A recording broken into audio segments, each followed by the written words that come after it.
II and also to the Cold War. And we'll start with a little bit of music. Sounds just like this.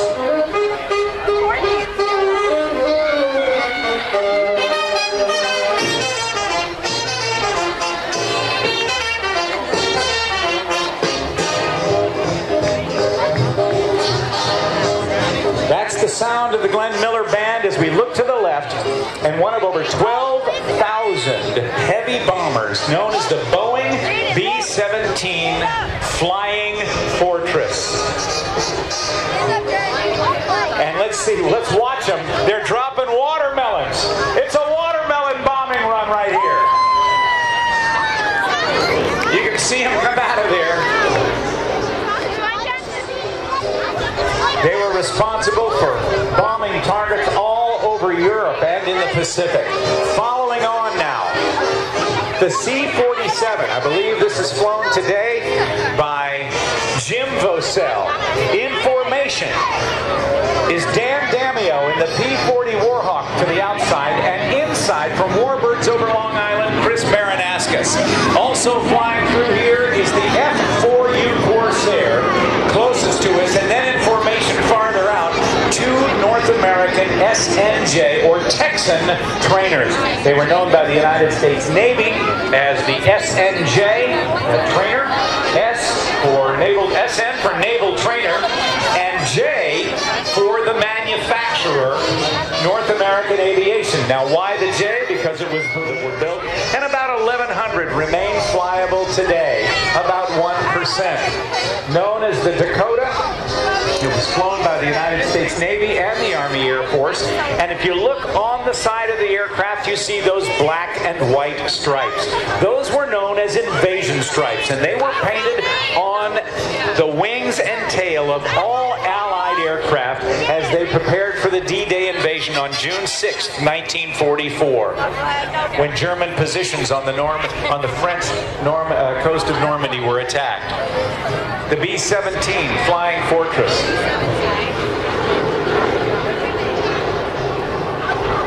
Hundreds of England and bomb targets all over Germany to try to stop the German war machine. The C-47, as it's inbound, was the military designation for the Douglas DC-3, the type of airliner that changed the way America traveled. It made travel by air affordable and effective. The C-47 even saw some action during the Vietnam War, did it not? Our Air Boss Wayne Boggs. It was called the AC-47 Spooky Gunship, where they put a big cannon in the side of big cannons, and on one side, and they circled around a target, able to concentrate their firepower.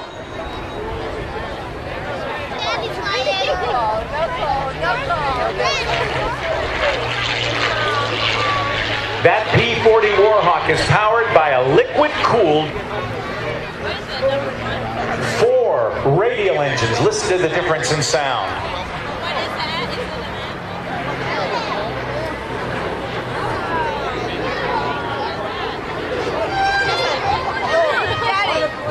We'll hear more radial engines from the F-4U Corsair and the C-47 as it comes by. Some of these C-47s have been re-outfitted with turbine engines, but this is the original sound.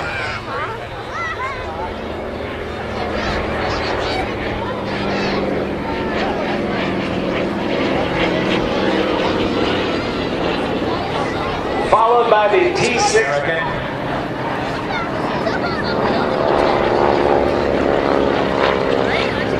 With 600 horsepower radial engines, because the propeller tips of the Hamilton standard propellers would go supersonic. The P-51 Mustang flying by, powered a V-12, 1,500 horsepower. The Corsair going by Cockpit USA. They support the museum because every day the American Airpower Museum honors our active duty servicemen and women, our veterans, and the defense industry professionals who back them up. The Airpower Museum is inside an historic hangar at Republic Airport, and it's filled with the echoes of our American history. It's where Tommy Dorsey's big band played for the Republic defense workers who built the P-47 Thunderbolt during World War II.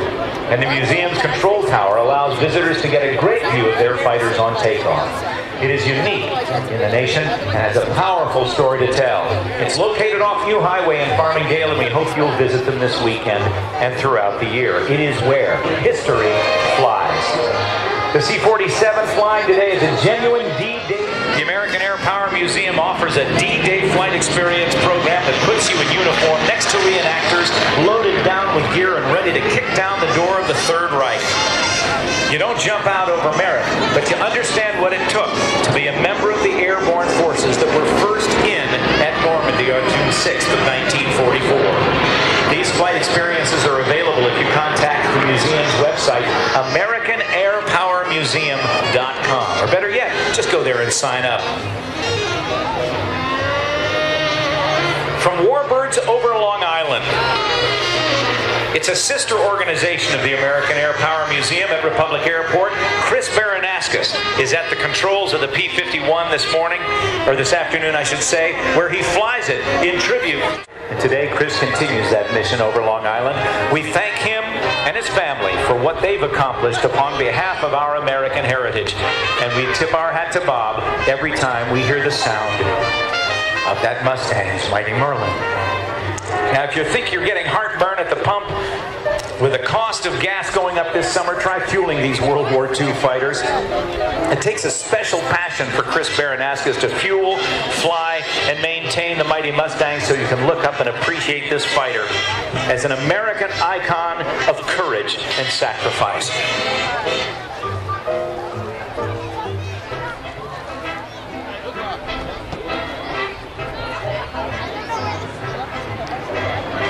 This is the B-17 Yankee Lady with Chris Baranaskas coming by high in the Mustang. The Yankee Lady has come all the way from Michigan thanks to the sponsorship of WABC TV. Thank you, Vanna, for making that happen. Or maybe it's Alex Trebek. Well, you've got the chance to be aboard this B-17 with flight experiences all weekend and long and on Memorial Day from the American Airpower Museum over at Republic Airport on New Highway in Farmingdale. This is the one Long Island opportunity to get aboard a mighty fort and to fly back in time. It's the perfect early birthday, Father's Day, or holiday gift for the history buff in your family, and it's the only time that a B-17 is going to be on Long Island this season. So pack your flight suit, bring your credit card to make a tax-deductible donation, and go back in time at the American Airpower Museum.